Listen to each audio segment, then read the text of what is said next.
આજે દાદા બર્થડે ઉજવવા માટે આપણે સાળંગપુર ગયા, મોટા કલાકાર મળી ગયા. કુમાર અને દાદા છોકરો આપણે આવી ગયા હતા પાલે જોડા સોડા પીવા માટે. જવાનું હતું સાળંગપુર. સો પછી અમારે સોડા પી લીધી, નીકળી ગયા સાળંગપુર જવા માટે. આપણે જેમ જ ઘણા લોકો બધા ટુ વ્હીલર જતા સાળંગપુર, અને જે લોકો સાળંગપુર ચાલીને જતા તેમને વચ્ચે વચમાં રાવટી આવતી હતી, ઘણી બધી રાવટી. સાળંગપુર જતા ફૂલ આપણને ટ્રાફિક મળી ગયું. ફોર વ્હીલર સામે આવતી, નકરી લાઈટ જ પડતી હતી. દાદાનો હુકમ હશે તો આપણે પહોંચી ગયા સાળંગપુર ને ફૂલ હતી ટ્રાફિક. આપણે અંદર આવતા આપણને મળી ગયા ગુજરાતના પૈખ્યા જેવા કલાકાર કીર્તિદાન ગઢવી. અને પછી કીર્તિદાન ગઢવીએ શરૂઆત કરી આવી.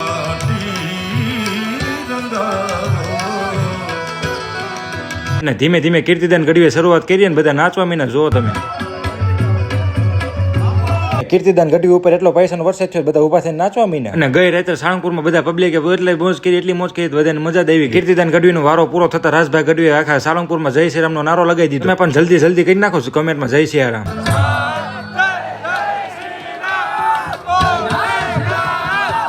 સાળંગપુરમાં કાર્યક્રમ પૂરો થતા નીકળી ગયા બોટાદ છાડ જવા માટે. સાળંગપુરમાં આજે ફૂલ મોજ કરીને કોણ આવ્યું હતું કમેન્ટ કરી નાખજો. દઈને આપણે આવી ગયા હતા બટાકા ભૂંગળા ખાવા માટે. ત્યાં પણ ભીડ જ હતી નકરી. બટાકા ભૂંગળા લેવા માટે બધા ગદાગદી કરતા હતા. માન કરીને લઈ લીધું, પાર્સલ લઈ આવી ગયા હતા. બટાકા ભૂંગળા ખાઈને તો આવી ગઈ હતી ફૂલ મોજ. તો ચાલુ બટાકા ભૂંગળા ખાઈ લો. હું આવી ગયો તો ઘરે બટાકા ભૂંગળા ખાઈ. મિની લોક કેવો લાગ્યો કમેન્ટ તો કરતા હતા. ફોલો નથી કરતો, ઘાય ફોલો તો કરતા જાવ.